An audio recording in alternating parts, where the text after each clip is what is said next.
इस वीडियो में हम आपको NCERT based 10th class mathematics पढ़ाने चल रहे हैं, जिसमें फर्स्ट चैप्टर है रियल नंबर। रियल नंबर क्या होता है? Real number include rational numbers like positive and negative integers, fraction and irrational number. जो रियल नंबर होता है वो rational number, positive and negative integers, fraction and irrational का combination होता है। इस तरीके की जो संख्याएं होते हैं वो रियल नंबर होते हैं। जैसे एग्जांपल के लिए 3, 0, 1.5, 3/2 √5 -1। देखिए यहाँ पे ये निगेटिव इंटीजर्स, √5 हमारा रेशनल नंबर हो गया, √5 हमारा इरेशनल नंबर हो गया, 3/2 हमारा रेशनल नंबर हो गया, 1.5 फ्रैक्शन, ये 0 और ये 3 हमारा पॉजिटिव इंटीजर्स हो गए। इन सब संख्याओं का जो कॉम्बिनेशन होता है वो हमारा रियल नंबर होता है। आई होप आपको ये समझ में आ गया होगा। रियल नंबर को हम आपको और अच्छे से समझाने चल रहे हैं। देखिए रियल नंबर को हम दो पार्ट में डिवाइड करते हैं। पहला है रेशनल नंबर, दूसरा है इरेशनल नंबर। देखिए रेशनल नंबर जो होते हैं वो इसको हम P/Q के फॉर्म में लिखते हैं, जहां हमारा P एंड Q जो होता है इंटीजर्स होते हैं। यहाँ पे जो डिनोमिनेटर होता है Q ≠ 0 होता है। जैसे देखिए P/Q, देखिए ये दोनों क्या है, हमारा इंटीजर्स हैं, इंटीजर्स, जहां पे Q ≠ 0, ठीक है। Q ≠ 0, इस तरीके की जो संख्या होते हैं हमारा रेशनल नंबर होते हैं। रेशनल नंबर क्या है? जैसे 3/2, 4/5, इस तरीके की जो संख्या है P/Q के फॉर्म में जितनी संख्याएं हैं ये सब हमारा रेशनल नंबर है। ये रेशनल नंबर क्या होता है? जो P/Q के फॉर्म में नहीं होती हैं, जैसे P/Q के फॉर्म में नहीं होती हैं, जहां पे Q ≠ 0, इस तरीके की संख्याएं होती हैं वो इरेशनल नंबर होते हैं। जैसे एग्जाम्पल के लिए √3, √5 पाई, ये सब संख्याएं जो होती हैं इरेशनल नंबर होते हैं। रेशनल नंबर को हम दो पार्ट में डिवाइड करते हैं। पहला है फ्रैक्शन, दूसरा है इंटीजर्स। फ्रैक्शन क्या है? जैसे 0.5, 0.2, ये सब हमारा फ्रैक्शन होते हैं। इंटीजर्स जो होते हैं वो हमारा पॉजिटिव, निगेटिव एंड 0 का कॉम्बिनेशन होता है। इस तरीके की जो संख्याएं होती हैं हमारे इंटीजर्स होते हैं। जैसे -2, -1, 0, 1, 2, ये सब संख्याएं जो हमारा इंटीजर्स होते हैं। इंटीजर्स को हम दो पार्ट में डिवाइड करते हैं। पहला है निगेटिव इंटीजर्स, दूसरा है होल नंबर्स। निगेटिव इंटीजर्स जो होते हैं -3, -2, -1, ये सब हमारा निगेटिव इंटीजर्स होते हैं। होल नंबर्स क्या होते हैं? होल नंबर हमारा 0, 1, 2, 3 अप टू इंफिनिटी, ये सब हमारा होल नंबर्स होते हैं। होल नंबर को हम दो पार्ट में डिवाइड करते हैं। पहला है 0, दूसरा है नेचुरल नंबर। यहाँ पे 0 हो गया, natural number 1, 2, 3 up to infinity, ये सब हमारी संख्याएं नेचुरल नंबर होंगे। आई होप आपको समझ में आ गया होगा रियल नंबर। अब हम आपको एचसीएफ के बारे में पढ़ाने चल रहे हैं। एचसीएफ क्या होता है? Highest common factor. इसको हम एक्सप्लेन करने चल रहे हैं। The largest number that can divide 2 और मोर नंबर्स विदाउट लीविंग ए रिमाइंडर। कह रहा है कि वह बड़ी से बड़ी संख्या जो दो या दो से अधिक संख्या को बिना किसी रिमाइंडर, शेषफल छोड़े विभाजित कर सकता है, ऐसी संख्याएं जो होती हैं उसको हाईएस्ट कॉमन फैक्टर बोलते हैं। ठीक है, आई होप आपको समझ में आ गया होगा। हम आपको दूसरा इसका पॉइंट बताने चल रहे हैं। कह रहा है also known as the greatest common factor, GCF, इसको हम ग्रेटेस्ट कॉमन फैक्टर भी बोलते हैं। थर्ड पॉइंट है used to simplify fraction, find equivalent fraction और रिड्यूस रेशियो। इसका जो इस्तेमाल हम सिंप्लीफाई फ्रैक्शन को सिंप्लीफाई करने के लिए, फाइंड इक्विवेलेंट फ्रैक्शन, समतुल्य फ्रैक्शन को, एंड रिड्यूस रेशियो, अनुपात को रिड्यूस करने के लिए इसका हम इस्तेमाल करते हैं। अब हम इसका एग्जांपल बताने चल रहे हैं एचसीएफ का, जिससे आपको और अच्छी तरीके से समझ में आ सके। ठीक है, देखिए पहला है एग्जांपल, जैसे 620 का हमको एचसीएफ निकालना है। सबसे पहले इसका हम क्या करना है? गुणनखंड निकालना है। जैसे 6 का गुणनखंड कितना है?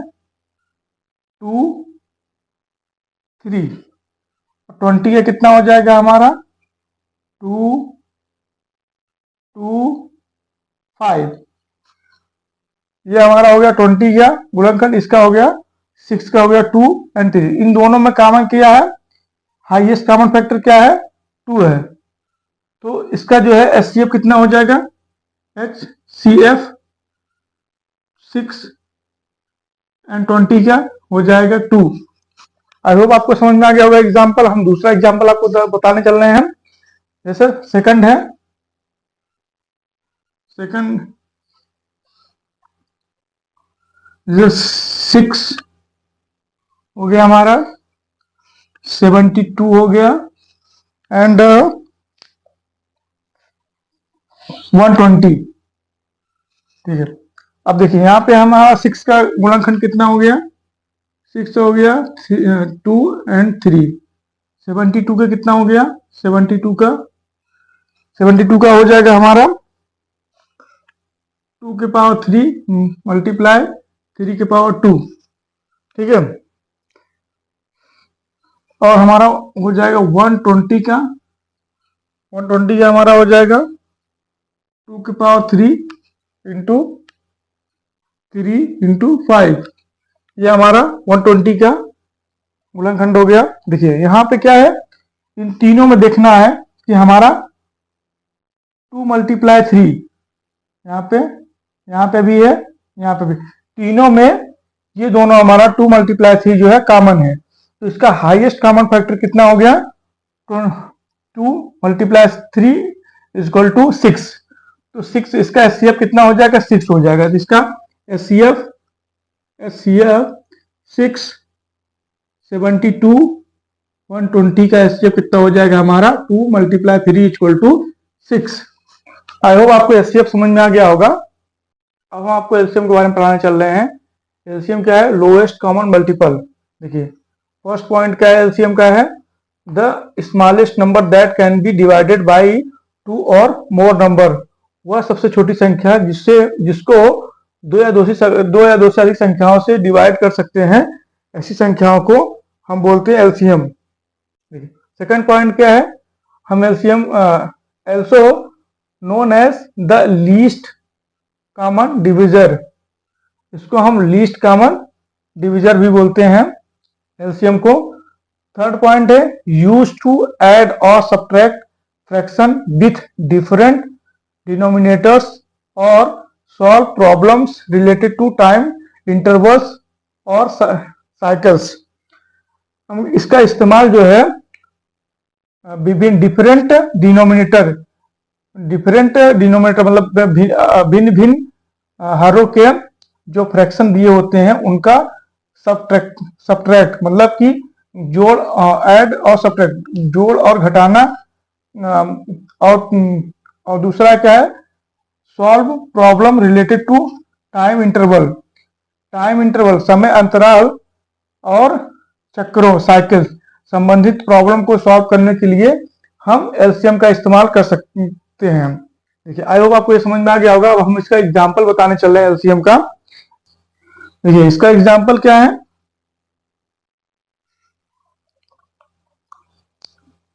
जैसे 6 72 120। यहाँ पे देखिए इन तीनों का हम पहले गुणनखंड निकाल लेते हैं।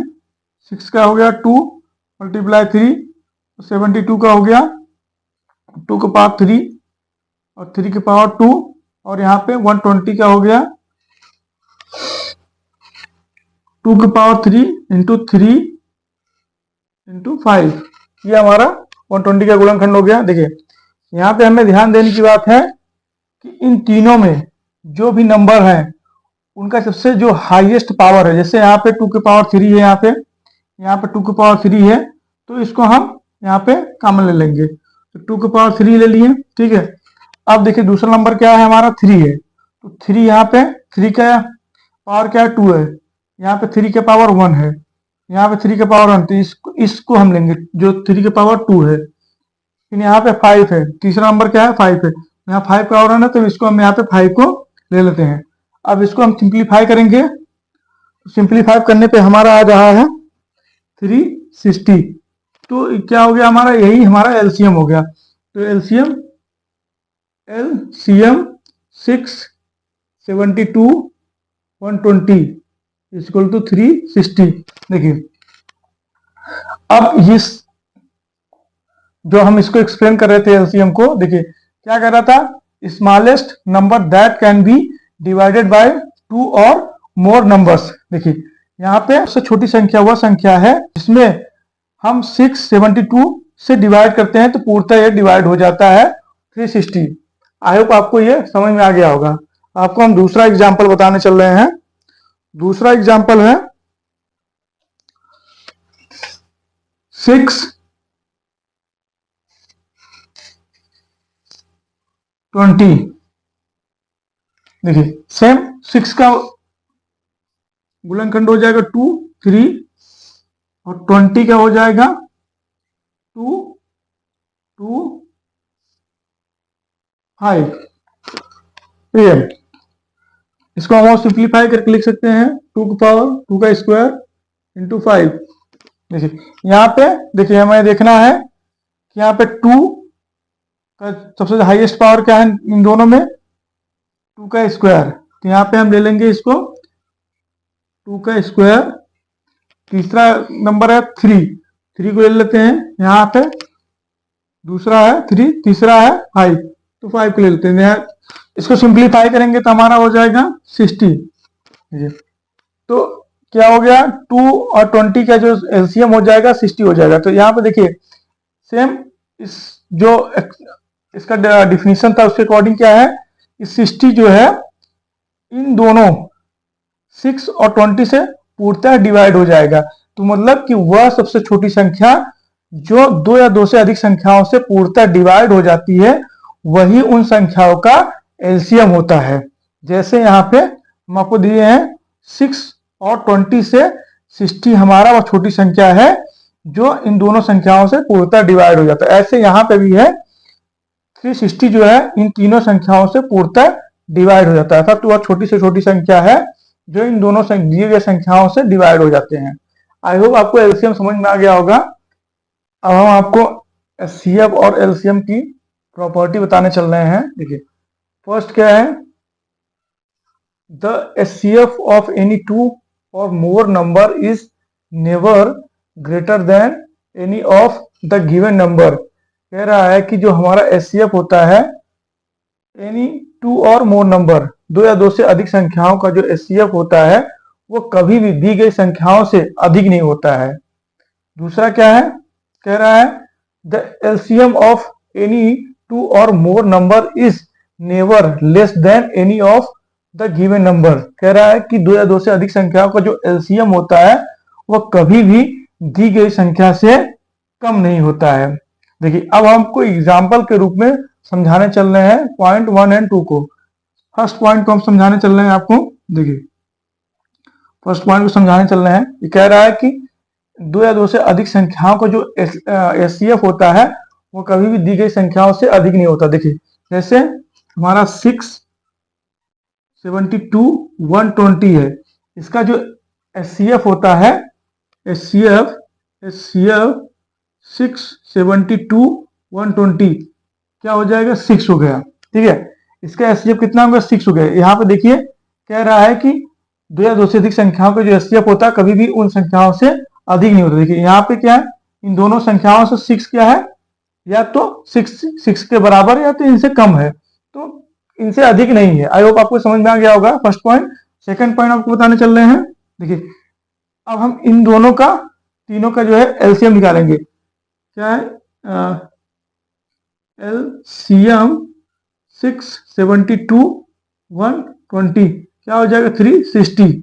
ठीक है, देखिए यहाँ पे इसके अकॉर्डिंग क्या है, कह रहा है कि 2 या 2 से अधिक संख्याओं का जो एलसीएम होता है वो कभी भी उन संख्याओं का दी गई संख्याओं से कम नहीं होता। देखिए यहाँ पे 672 120 का जो एलसीएम है 360 है, इन तीनों संख्याओं से ये संख्या जो है वो अधिक है। आई होप आपको ये समझ में आ गया होगा। अब हम आपको यदि 2 संख्याएं दी गई हैं उनका अगर एलसीएम और एचसीएम एक्स एंड वाई है तो उनके बीच एक फार्मूला होता है, वो हम आपको समझाने चल रहे हैं। देखिए वो क्या है, यदि दो संख्याएं ए एंड बी दी गई हैं और उनका इन दोनों संख्याओं का एलसीएम एक्स है और एचसीएफ वाई है, तो इन दोनों के इनके बीच एक फार्मूला होता है, वो हम आपको समझाने चल रहे हैं। इन दोनों दी गई संख्याओं का product A into B equal to इन दोनों संख्याओं का जो एलसीएम और एचसीएफ होता है उसका मल्टीप्लाई एक्स इंटू वाई, ये फार्मूला होता है। ये आपको आगे जब हम क्वेश्चन कराएंगे तो आपको इस फार्मूले का यूज हम आपको बताएंगे और उसमें एचसीएफ और एलसीएफ को और अच्छी तरीके से समझाएंगे। यदि आपको समझ में आ गया तो हमारे वीडियो को लाइक कीजिए, सब्सक्राइब कीजिए, शेयर कीजिए। Thank you.